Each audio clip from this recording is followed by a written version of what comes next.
And today's challenge is going to be replacing the lower control arms on the front of this 2011 Mercedes GLK X204 4Matic.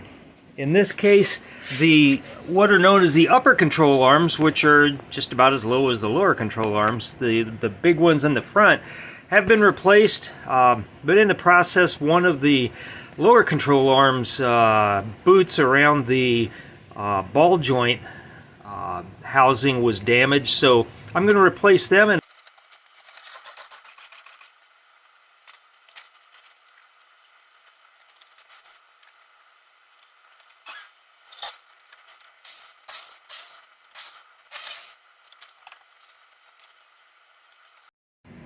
Alright, and here's what we're going to replace: the lower control arms. And one thing I'm going to do before I start swapping parts is I'm going to take a measurement of my of the camber. Now, obviously, with the wheels, the hubs hanging loose like this, I'm not going to get a realistic camber measurement. But what I can do is I can set a baseline.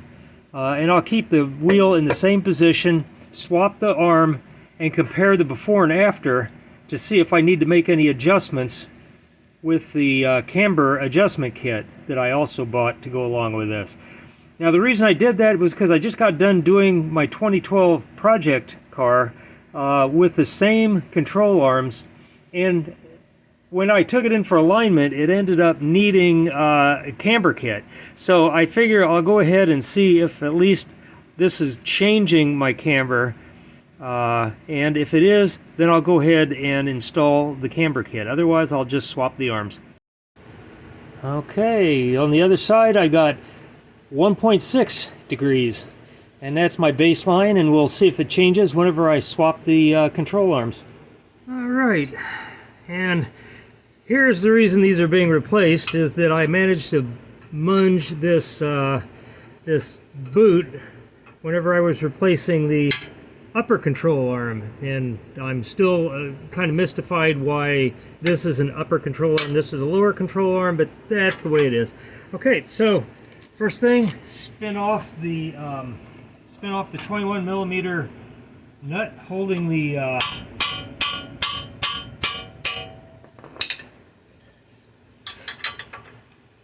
ball joint in place. Okay, and you're probably going to need to put a Torx wrench up in the shaft, because you can see it's spinning with the nut. So let me go get that.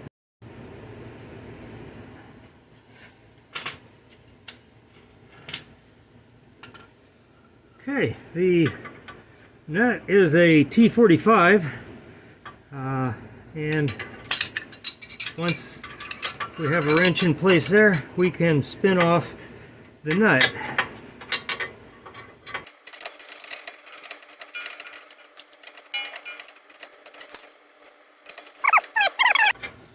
You can see the ball joint is separating already.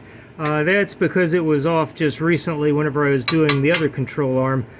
These generally aren't too hard. You just have to use a large mallet, like a large hammer like this one, and give the body of the knuckle where the ball joint goes through a tap. Should pop right off.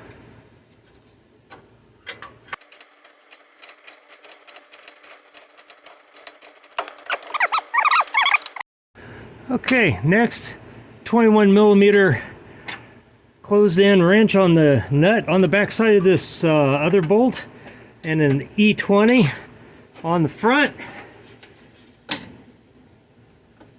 and turn it off.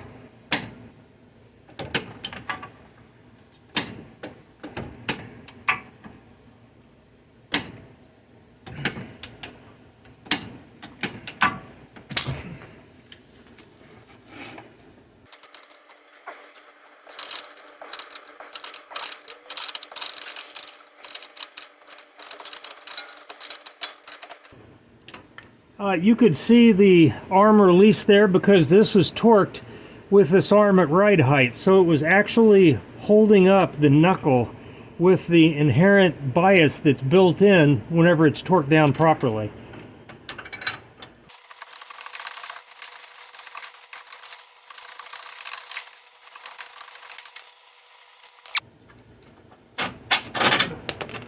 Bolt comes out.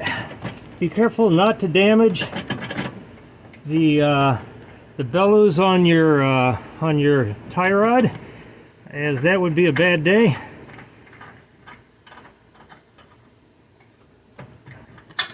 Okay, and just FYI, it goes together like this,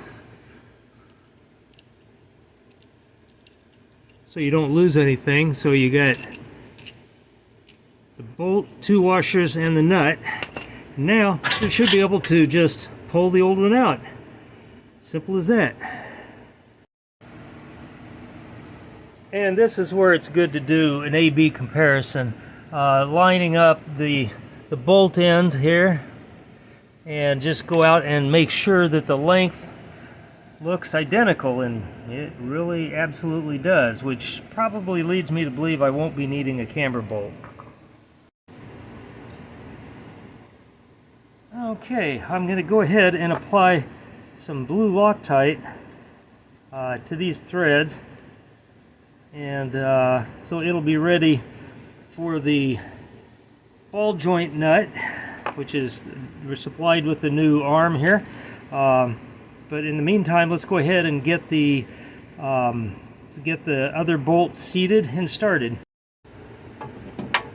Okay, drop the ball joint in.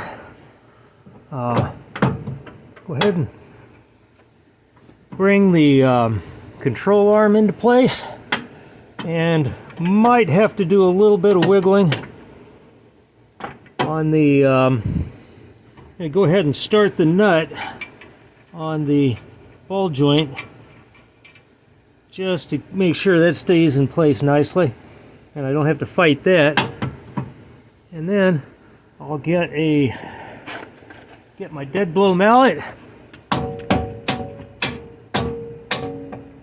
and you can see it's just basically going to line up. So again, I'm going to put it back in just like it was.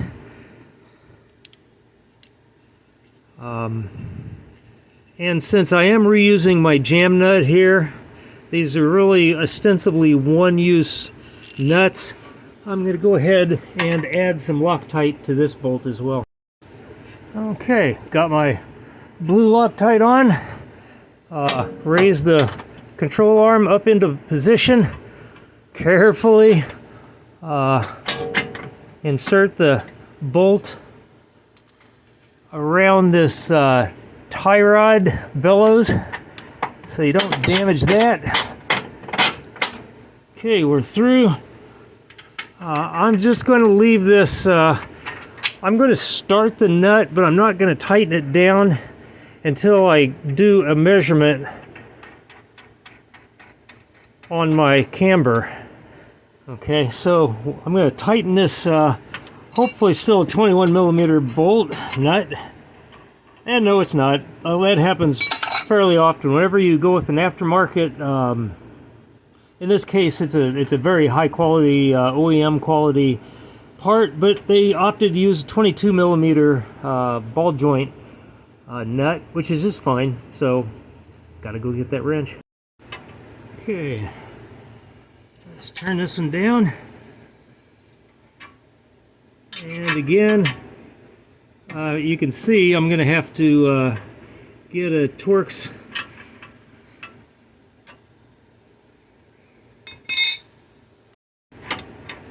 Okay, so this time I've got a T40 and a 22mm wrench to install the ball joint hardware.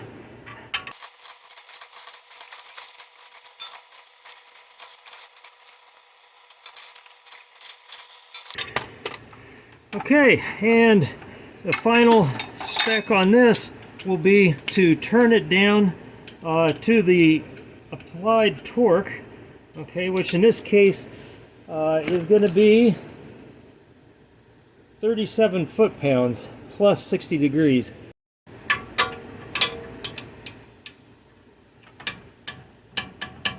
Okay, and 60 degrees would be about right about there. Okay, so we're tight, and we're pretty much locked down there. I'm going to go ahead and take a caster measurement and see if it's changed, to see if we need to make any adjustments. So I'm getting it's actually just about exactly 1.6, so I am not going to bother putting a camber bolt on that. I will take them along to my alignment in case they find something's actually out, but I did an alignment, I did a caster measurement on the wheels, which I don't expect to be absolutely accurate, but it looked like it was probably within the acceptable range, so I should be good. Okay, after all that wrench twisting, last time I'm getting lazy, and I'm going to just use my my power ratchet, and so I'll grab the 21 there, and whoops.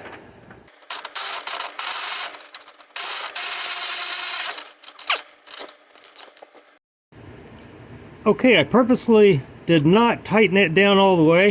You can see it's still quite loose because that has to be tightened down with the suspension at ride height. So I'm going to go get a small floor jack and just lift the entire knuckle up to ride height, and I can tell when that happens when the jack stand gets unweighted, and then I will finish tightening this down to spec. Alright, now I'm going to raise the knuckle to ride height, and I'm going to do that the safest way I can. I'm going to spin on the old nut to the ball joint bolt, and then I'm going to raise the knuckle with that.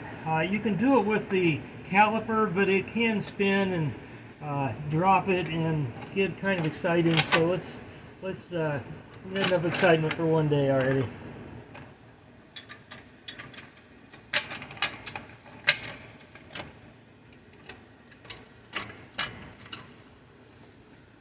Okay, and we watch for the jack stand to become unweighted a little bit. It's right there. Okay, so we are now at ride height, and it's time to tighten down that rear bolt. So again, 21mm wrench, and I'm just going to hit it with my ratchet.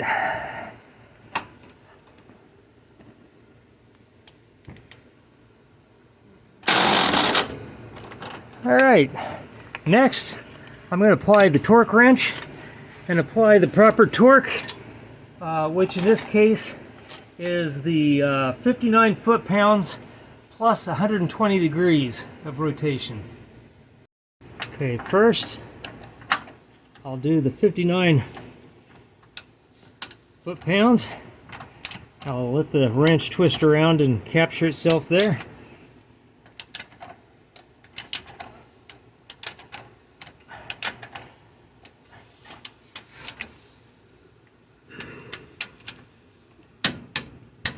Okay, there's our 59. Now, here's a shortcut. Now I'm going to put a target spot on here, which is 6 o'clock at this point. Doesn't really show up very well, but basically, I got to do 120 degrees more. So I know that would be 90 degrees. That would be 180, and a third of the way between those two would be 120. So add 30, and it's the second mark. So basically I'm just going to spin this thing around until that second mark comes around to my 6 o'clock indexing point, and then we will be well and truly torqued.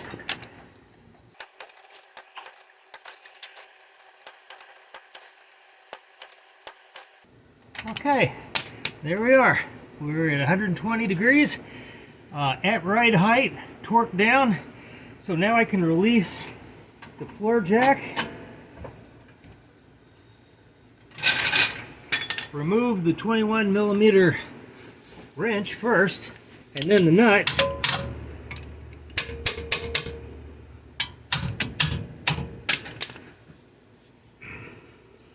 And that jam nut does still work, by the way. It's amazingly tight. Okay, we're installed. Got the bolts both in, tightened down, no change in camber, so we're ready to put the wheel back on this one and go ahead and do the other side. And since the other side was a little too easy, it just popped out by itself, I'm going to go ahead and this one has not been removed. As far as I know, it's from the factory, never been out. So what I've done is I've just pulled off the 21mm nut, and I'm just going to hit the knuckle where the taper goes through. That was it, folks. It is now loose. Now I can just go ahead and remove